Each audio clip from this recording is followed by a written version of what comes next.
recently it seemed Jaguar were losing direction. This is ironic considering they won the Le Mans 24-hour race in '88 and '89 for the first time in more than 30 years. But their road cars, the big saloons, seem to be going softer and softer in a sort of Rolls-Royce kind of way. Now all that seems set for change with this car, the XJR, which is the fastest, the quickest, and perhaps most significantly the most powerful four-door saloon the company's ever produced.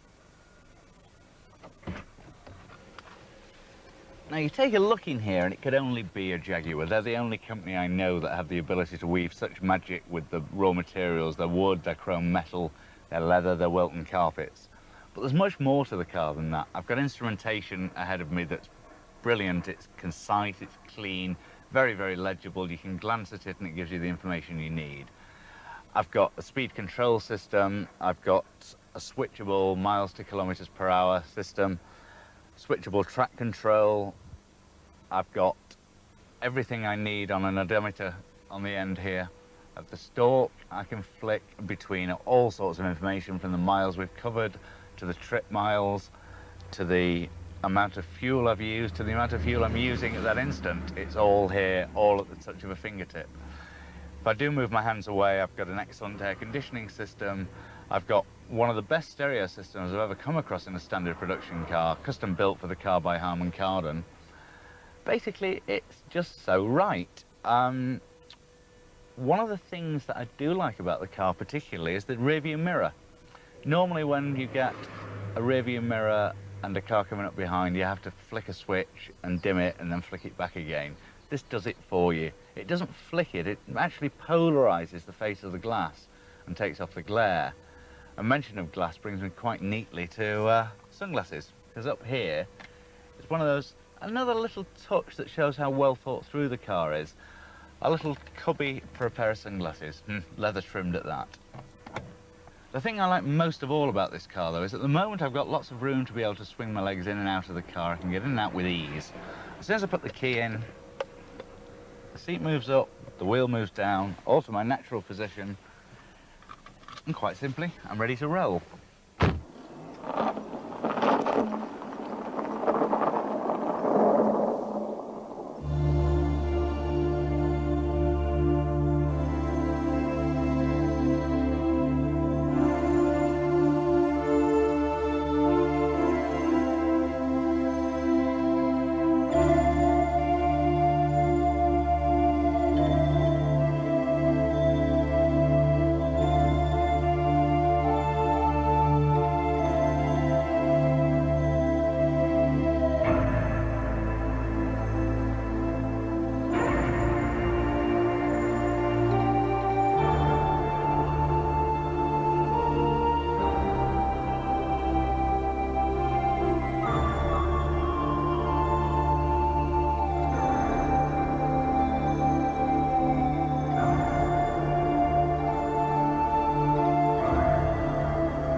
Like so many other features of the car, the engine is very traditional. It's a straight six, but whilst it only has half the number of cylinders of the V12 engine, it's able to deliver more power than the V12 ever has, thanks to an Eaton supercharger and 4 valves a cylinder.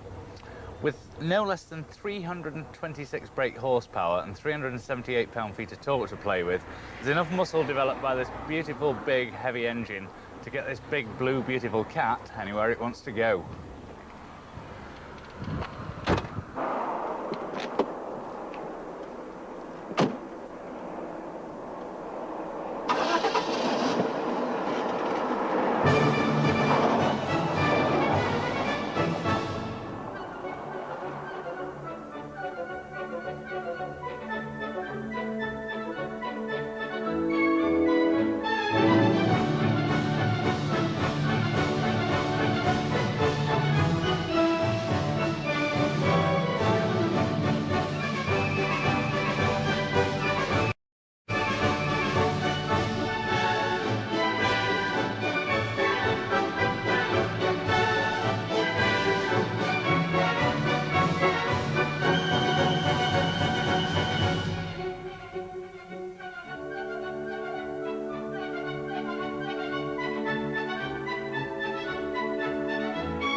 XJR has the traditional Jaguar values of wood, leather, wool, everything that Jaguar know how to use better than just about any other manufacturer.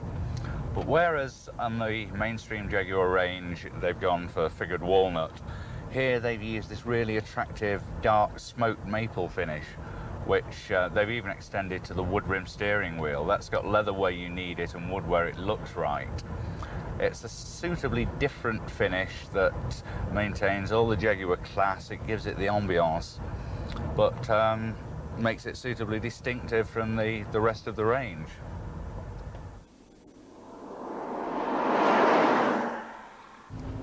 When this car arrived and it didn't have the 5-speed manual gearbox that I hoped, but instead had a 4-speed automatic, I must confess to being a little disappointed. I'm not a great fan of auto boxes, particularly on sports saloons. But having spent a few days with the car, I've really become attached to it. I've been hugely impressed by its very smooth shift.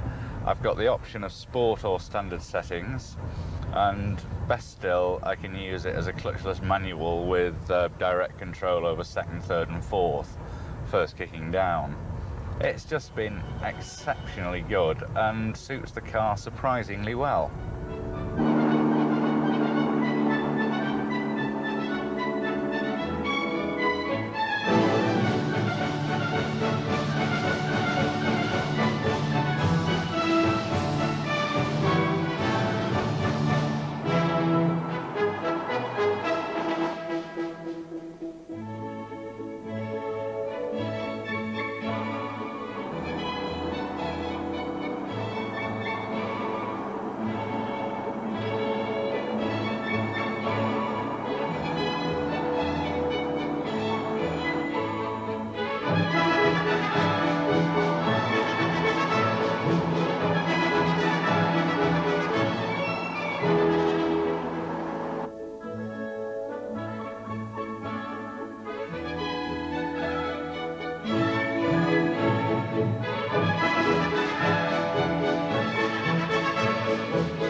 XJR is a large car. It's 16 feet long, 6 feet wide, yet driving along in it, it shrinks down around you. It feels nice and taut, feels appreciably smaller than it is. It's only when you come to try and park the thing that you realise just what a large car you're driving.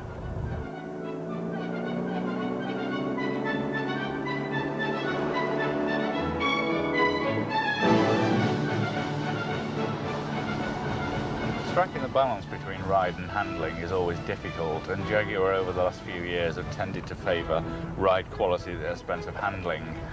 This one is better, it doesn't wallow, doesn't pitch, it's more taut, and is altogether just right for the sporting package that Jaguar have in mind.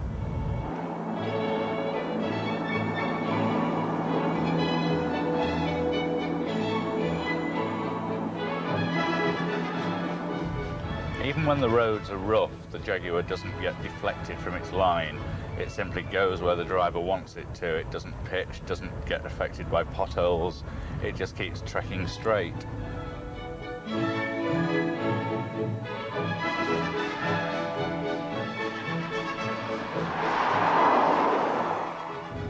At high speeds, and this is like 130 mile an hour on A roads in northern France, I was able to sit the car rock solid.